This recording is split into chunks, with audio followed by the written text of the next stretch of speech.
Okay, so you may know that we have started over the last 5 years this great tradition of TERI Talks.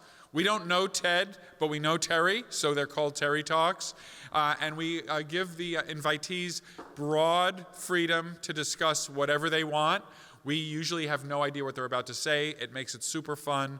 We have two speakers today, Søren Brunak from Denmark, and a longtime participant in PSB and ISMB and the ISCB, and then Nigam Shah from Stanford. So I'll invite Søren up, and can't wait to hear what you have to say. Thank you.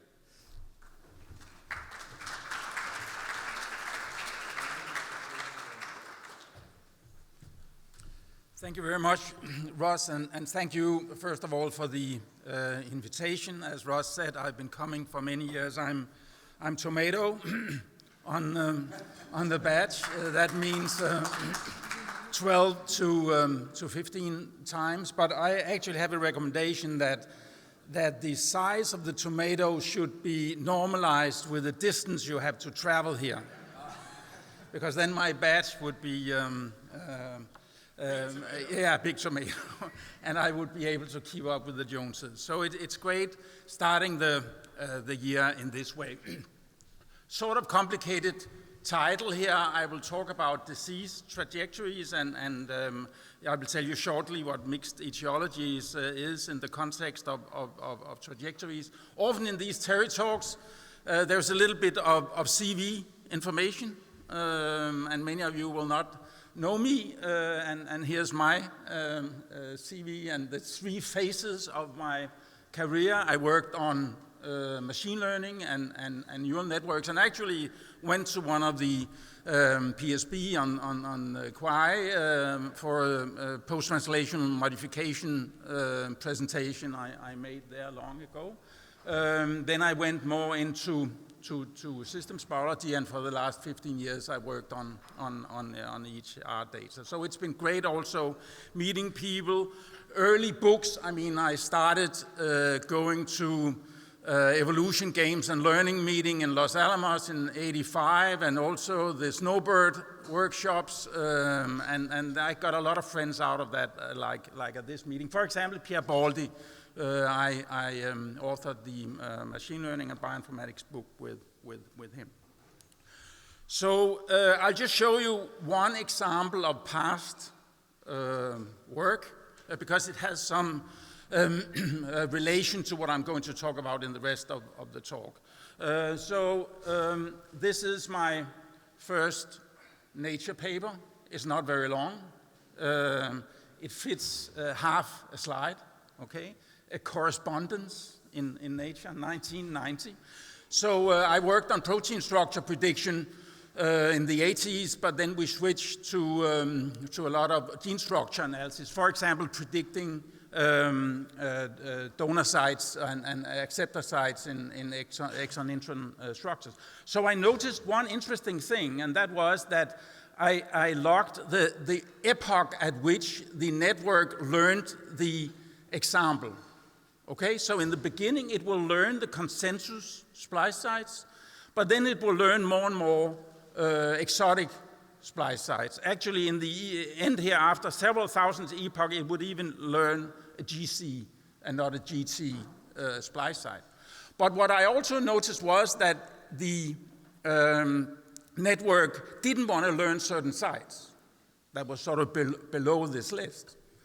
And when we checked the GenBank feature tables and the published papers, we could see that they didn't match up. So the network refused to learn errors in the feature table because, of course, the splice site had just moved. This was just, of course, typos of some kind, but actually a fair number of these examples that the network didn't want to learn was actually also in the published papers. So the experimentalists had made the wrong assignment of where the intron was in the gene. And that was what, I guess, made it into Nature, that this was an early example of how machine learning can correct human error. And that's what we talk a lot about here with the electronic patient records, and also yesterday there was sort of a lot of mentioning of that. So we shouldn't always use humans as gold standard. We should also use machine learning methods to check up on what is not fitting the pattern. And I will get a little bit into that because we need to clean up the EHRs like we did with GenBank, with SwissProt, with a ton of other databases where many people have found errors. We also worked a lot of signal peptides, the same problem, and we used the same methodology. I've worked a lot on disease trajectories for the past 10, 15 years. And of course, some of these diagnoses that you see in the life course, they are wrong or imprecise. And the question is whether we can figure that out from the patterns when we analyze trajectories from millions of people. And of course, you can make diagnosis trajectories. You can also make lab value trajectories. My colleague Amalie Hauer talked about lab values yesterday. You can make prescription trajectories. We basically published trajectories of all kinds, and I have a figure later. So we set out, I think it's around 12 years ago, to find out what is the systematics in the way you get your diseases. And we use Danish data for that. So we keep a lot of health data way back. And here you see the color coding for ICD-10. And the old statistics from the paper from 10 years ago, you see for inpatients, outpatients, and emergency room patients, the distribution. You see a lot of pregnancy-related stuff here for females. You also see cancer. The brown chapter here kicks in earlier for females than for male due to breast cancer. So all this is sort of maybe 7 million individual trajectories, and we made methods to sort of compress them to see what the highways were. This registry is actually going back to 1977, and it's approaching 50 years. And that really means that we are having sort of a life course perspective on that. And everybody born since 1977 in the Danish data, they have full coverage of their hospitalization trajectory. And that, of course, also impacts the bias situation. We are having this full coverage. We set out to clean up certain things and look at various diseases. And we published a lot of papers on disease trajectories. I'll show you one here on dementia. And one problem with health data is the one you can see here, that we have often when we pick a disease like dementia, we have some quite specific diagnoses here, but we have many more unspecific. So we thought we could take the trajectories for the specific guys and see whether we could actually assign a diagnosis to the unspecific guys. Then we could have a larger set, and then we could run, for example, a GWAS with a higher power before anybody else could do that. And so here you see a trajectory for Alzheimer. We have Alzheimer out here, and then you see what leads up to Alzheimer.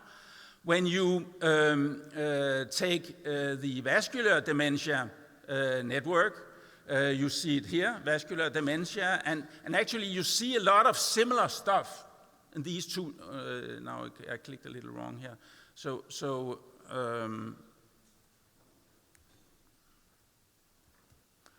A lot of similar stuff in these two trajectories. We actually tried to see whether we could separate. We had so many patients that we could align people at age. So these are all 80 years old, so they've been watching the same kind of television and eating the same kind of bread with pesticides and so on. So they have a lot of exposures that are similar. These guys are 70 and so on. And you see, we couldn't separate them. And except for early onset Alzheimer, where this is dominated by Down syndrome patients, where we have a known early onset situation. So this was actually a failure, this project, but it ended up getting published in a decent journal in this field,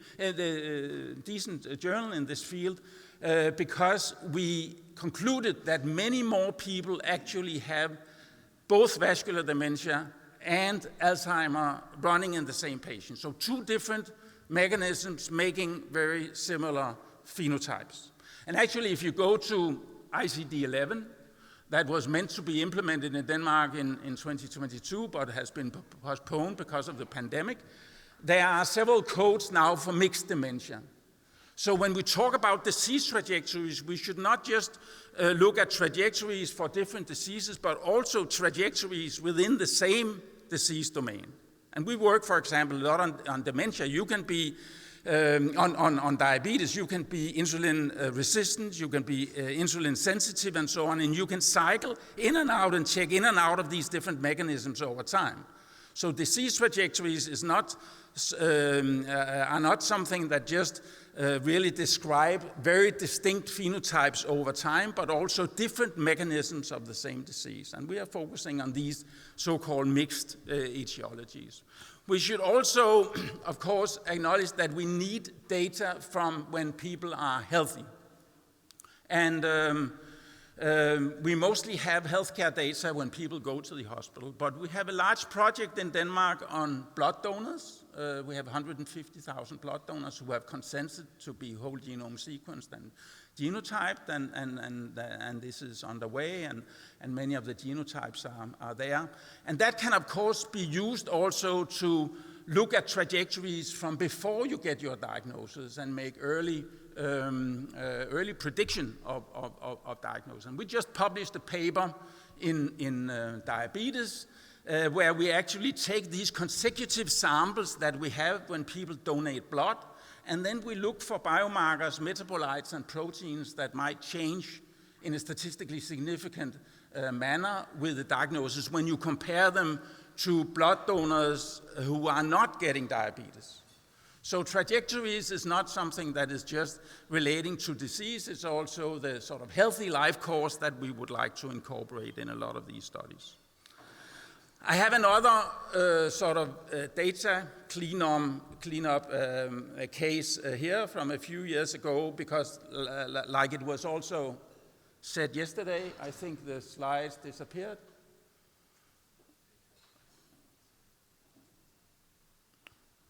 I think the slides went away. Yeah, this is sort of a case on miss and over and under diagnosis. And again, what we did do in this project, this was a project on COPD, where COPD is a disease that often is not diagnosed well, and people are not having spirometry tests and so on. So it's an example of what people also discussed yesterday in the question of a disease that's not very well diagnosed often. And there's a figure here, it's not from our own work, but if you're interested in misdiagnosis and over and underdiagnosis, I recommend this review, and I think it's a very cool figure that sort of illustrates the whole problem.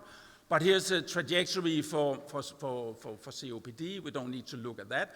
But we simply went in and systematically across millions of trajectories looked for cases where you had your COPD diagnosis here in a trajectory that looked very similar to somebody who didn't have COPD.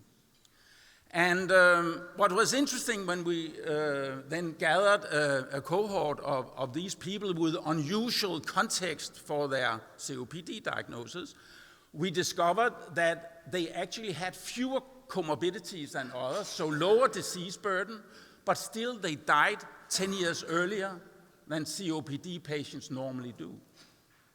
And the conclusion was, just to make a long story short, that these people who maybe had a wrong COPD diagnosis, they were overdiagnosed for COPD, but they were underdiagnosed for lung cancer and also not treated for their lung cancer, therefore died very fast. So I think we can actually use some of these methods to spot errors and maybe systematically move them or at least flag them in various ways. And we went into the lab values and demonstrated that these patients actually looked more like lung cancer patients than COPD patients. And here's an overview of trajectory work that just came out in this journal that Ross actually is chairing, the editor in charge of annual reviews of biomedical data science, and I can recommend if you want to sort of check up on the literature, you can see here, and here we have publication year, here we have the number of years of data included. We have a paper here on pancreas cancer that I will talk about later, where we actually are over 40 years, and here we actually do what I recommended for the tomato on the batch. We have the size here that indicates the number of patients in each study. So that's an overview.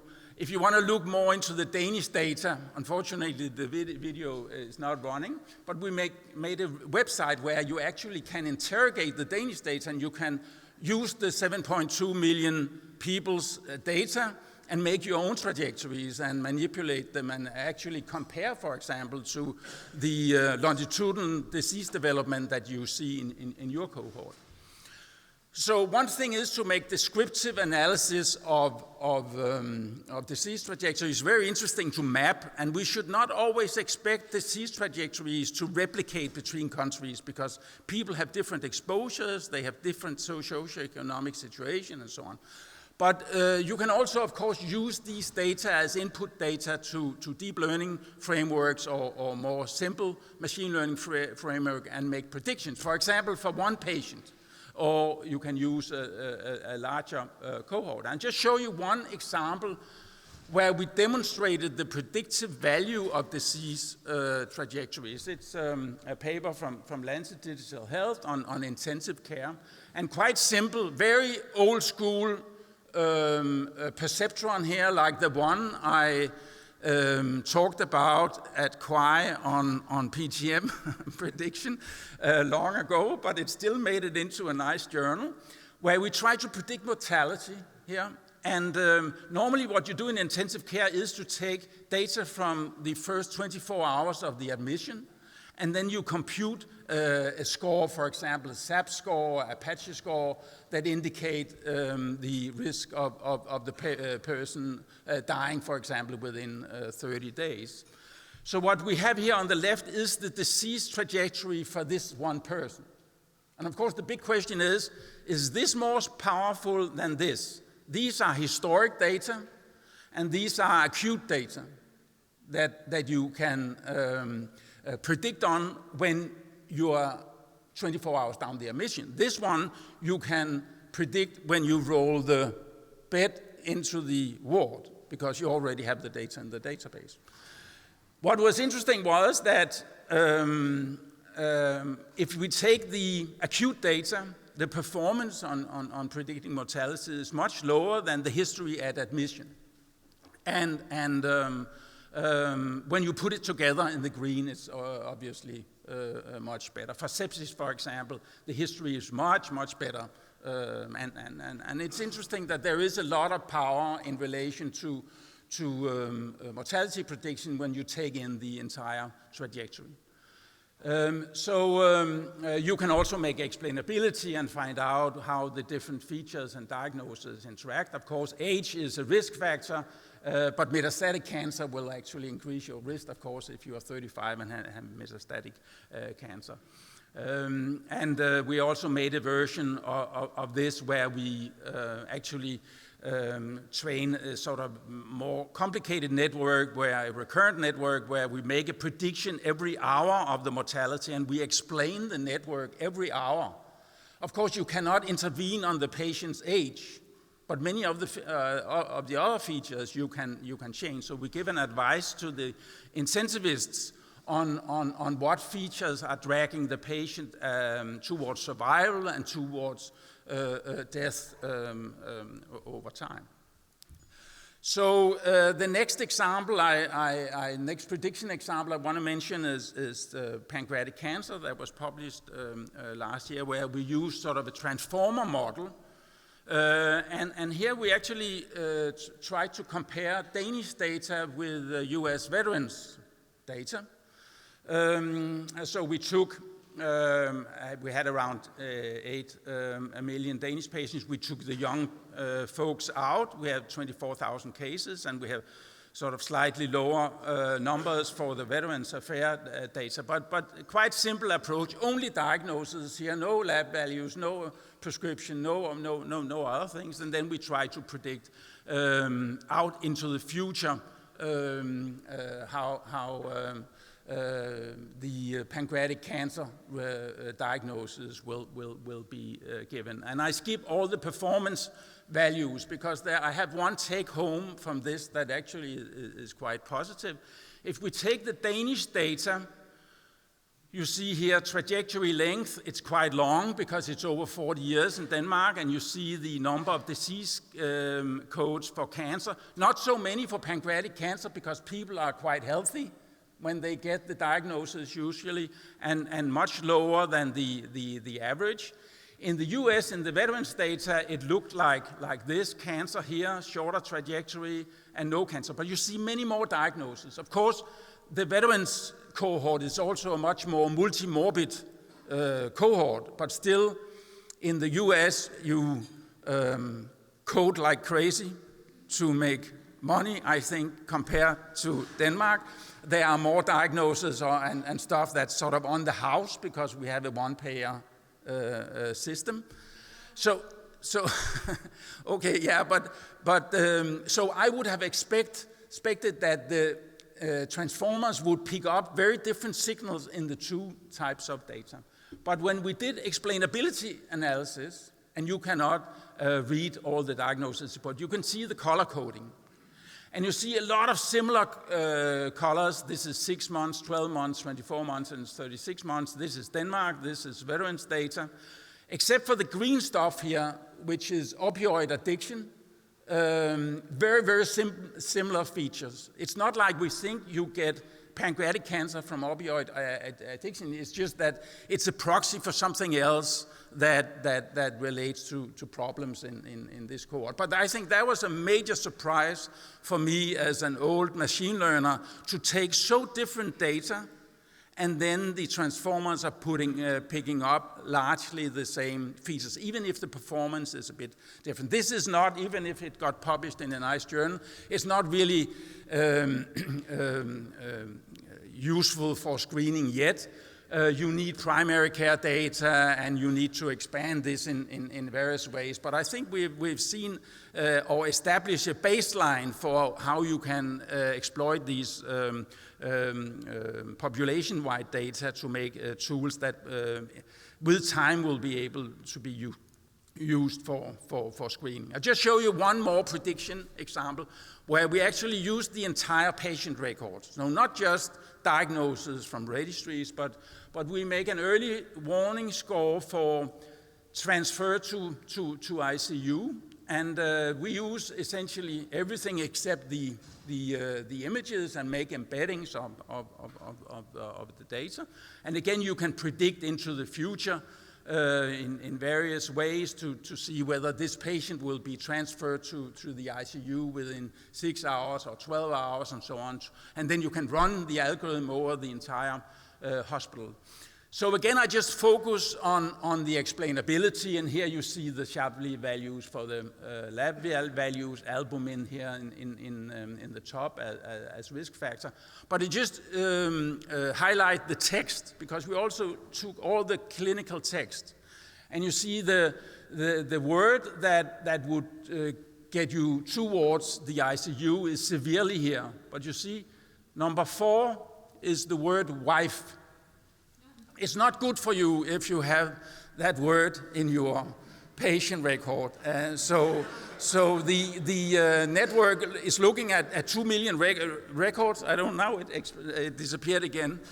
But the network has understood that when the male dies, the wife is around.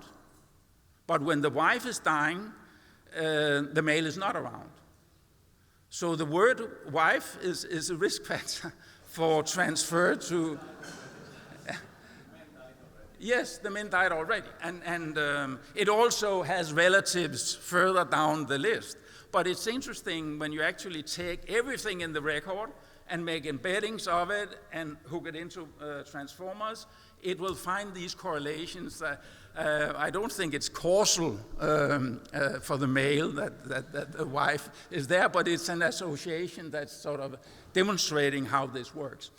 So a few more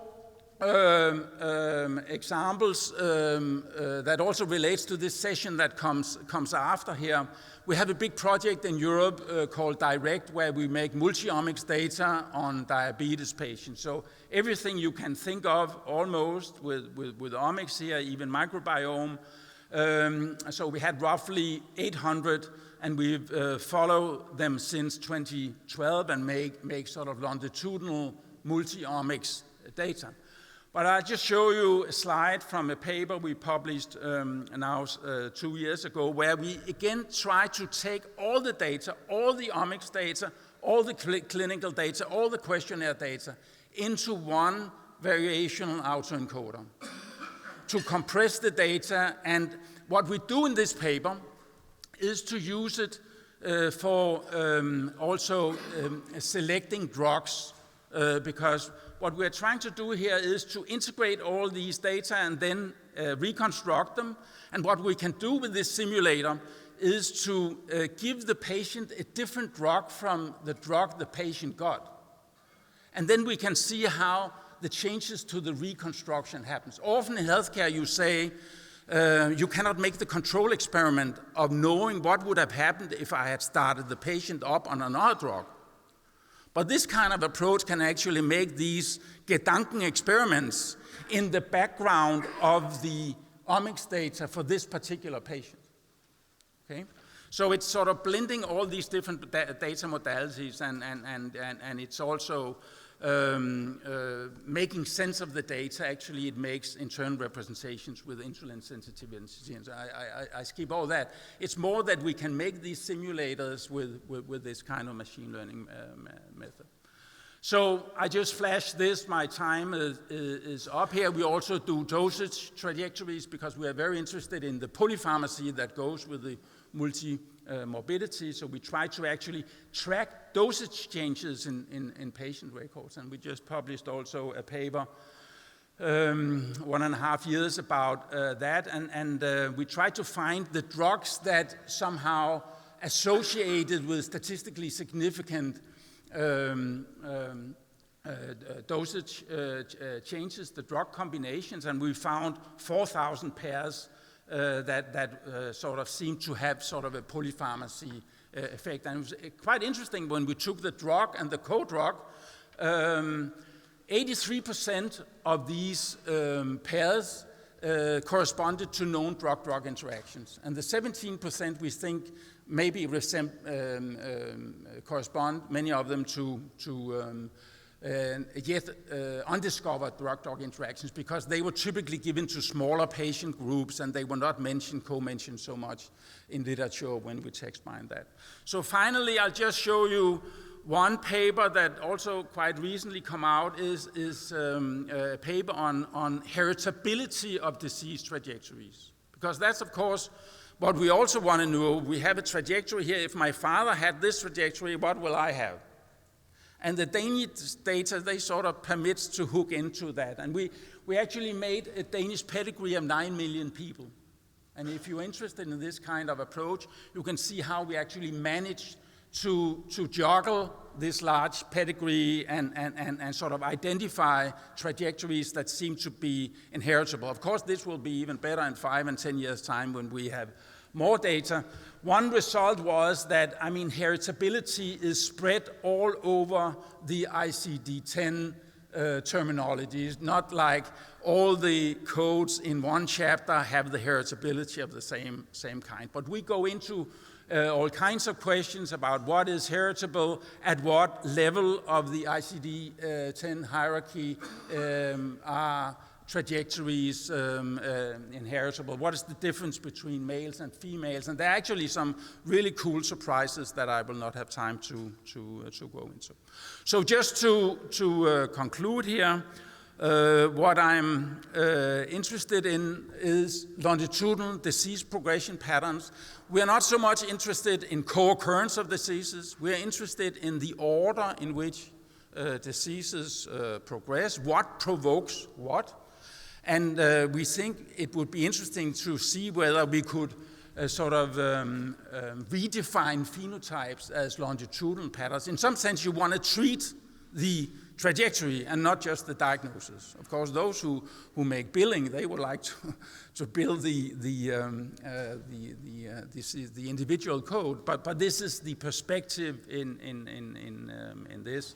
And maybe also for using live data, if you have an intensive care patient and you then can take the trajectory in, like we can in Denmark actually from the registries, immediately into the sort of bedside situation. I think there is some perspectives in all of that. I haven't talked about socioeconomic data, but in Denmark we can link everything with